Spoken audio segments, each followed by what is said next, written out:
Sir ఆ కుటుంబానికి వెళ్ళి ఆ కుటుంబాన్ని పరామర్శిస్తే హృదయ విదారకమైన పరిస్థితి ఎక్కడ కనిపిస్తుంది.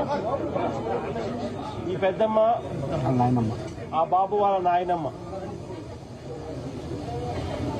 అన్న ఆ బాబు వాళ్ళ నాన్న. ఒకసారి ఆ బాబు బ్యాక్గ్రౌండ్ ఒకసారి గమనిస్తే వీళ్ళ పిల్లలు ముగ్గురు పిల్లలు. వీళ్ళ పరిస్థితి గమనిస్తే అందరూ కూడా ఆ చిన్న ఇంట్లో అందరూ కలిసి ఉండే పరిస్థితి.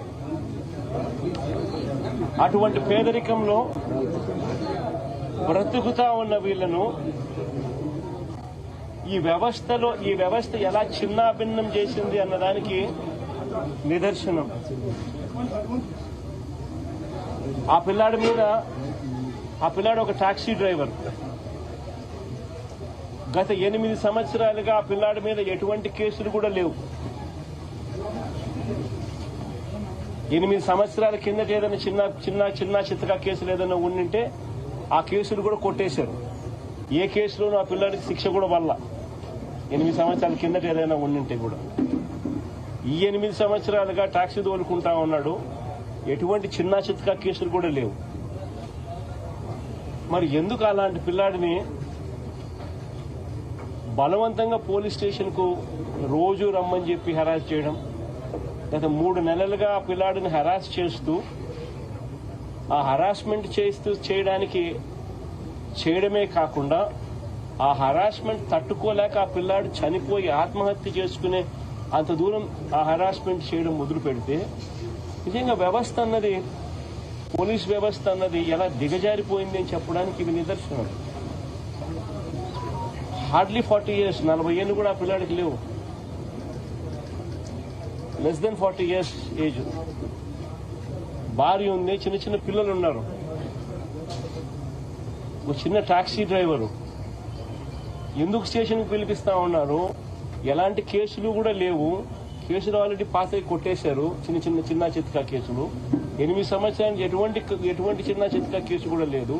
టాక్సీ తోలుకునే వ్యక్తిని ఎందుకు పిలిపించినారు? 3 నెలలుగా ఆ పిల్లాడు ఇచ్చిన మరణ వాంగ్మూలం అంటే వీడియో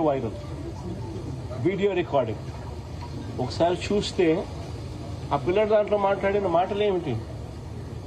3 నెలల నుంచి నన్ను రోజు స్టేషన్కి పిలిపించి టార్చర్ చేస్తా ఉన్నారు అని. నాన్న వెంకటేశ్వరరావు అన్న ఆ పిల్లాడితో పోలీసులు చెయ్యకూడని పనులు ఆ పిల్లాడితో బలవంతంగా ప్రెజర్ పెట్టి చేయించేవాళ్ళు. అంటే ఏం జరుగుతా ఉంది?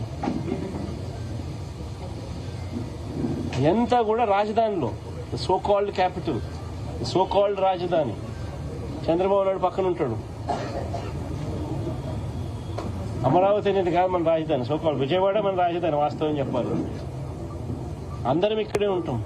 కళ్ళెదిటే పోలీస్ స్టేషన్, కళ్ళెదిటే సిపి, కళ్ళెదిటే డీజీపీ, కళ్ళెదిటే ముఖ్యమంత్రి, కళ్ళెదిటే హోమ్ మినిస్టర్స్ ఆఫీసు.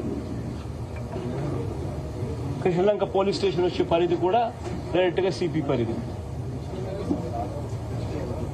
ఇన్సిడెంట్ జరిగిన తర్వాత వాళ్ళ నాన్న పోయి ఆ వీడియో కూడా చూపించి, మరణ వాంగ్మూలంతో కూడిన ఈ వీడియోను కూడా చూపించి, నా కొడుకుని దారుణంగా చంపేసినానంటే కూడా సిపికి చూపించిన నో యాక్షన్. ఎందుకు ప్రొటెక్ట్ చేస్తా ఉన్నారు అంటే క్లియర్ కట్ గా రాజధానిలో ఒక రాకెట్ నడుపుతా ఉన్నారు.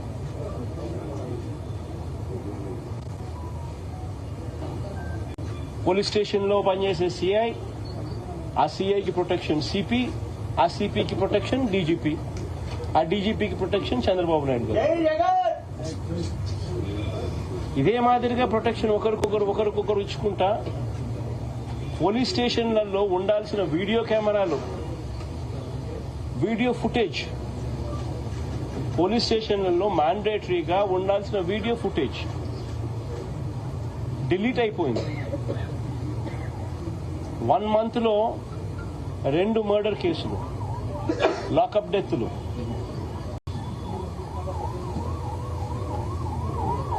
ఒక రిమాండ్ రిపోర్ట్లో చూస్తే, పోలీసులు ఫైల్ చేసిన రిమాండ్ రిపోర్ట్లో చూస్తే వీడియో ఫుటేజ్ 1 monthకి లేదని, May 1 నుంచి June 1 దాకా లేదని. రెండో రిమాండ్ రిపోర్ట్ మళ్ళీ చూస్తే 18 months నుంచి వీడియో ఫుటేజ్ లేదని. మరి వీడియో ఫుటేజ్ డిలీట్ చేస్తే వీళ్ళు ఎవరంటే వాళ్ళు ఎప్పుడు కావాలంటే అప్పుడు డిలీట్ చేయొచ్చా? ఒకవేళ డిలీట్ చేసే కార్యక్రమమే చేయగలిగితే దానికి బ్యాకప్ ఉండదా? వాళ్ళ బ్యాకప్, వాళ్ళ సెంట్రలైజ్డ్ ఆఫీసెస్లో బ్యాకప్ ఉండదా వీడియో ఫుటేజ్? సో ఒక పద్ధతి ప్రకారము స్టేషన్లలో ఇల్లీగల్ యాక్టివిటీస్ చేస్తా ఉన్నారు, కొడతా ఉన్నారు, చంపుతా ఉన్నారు. వీడియో ఫుటేజ్ అనేది తీసేసినారు. కంప్లైంట్లు ఇస్తే కంప్లైంట్ చెత్తబుట్టలో పడేస్తా ఉన్నారు. అంటే ఒక పద్ధతి ప్రకారం జరుగుతా ఉన్నా కనీసం ఇంతవరకు కేసు రిజిస్టర్ చేయాల. It is actually SC/ST case register చేయాల్సింది. మరణ వాంగ్మూలం తాను ఇచ్చింది, కేసు రిజిస్టర్ చేయాల. వాళ్ళ కుటుంబానికి ఏం పరిష్కారం చెబుతా ఉన్నాం? అన్ని రకాలుగా అన్నకు తోడుగా పార్టీ ఖచ్చితంగా నిలబడుతుంది. అన్ని రకాలుగా కూడా ఈ కేసుకు సంబంధించి లీగల్ ఎయిడ్ దగ్గర నుంచి మొదలు పెడితే అన్ని రకాలుగా కూడా తోడుగా ఈ కుటుంబానికి ఉంటాం. ఖచ్చితంగా న్యాయం జరిగే దిశగా కోర్టుల మీద ఖచ్చితంగా ఒత్తిడి కూడా తీసుకొచ్చే కార్యక్రమం కూడా ఖచ్చితంగా చేస్తాం.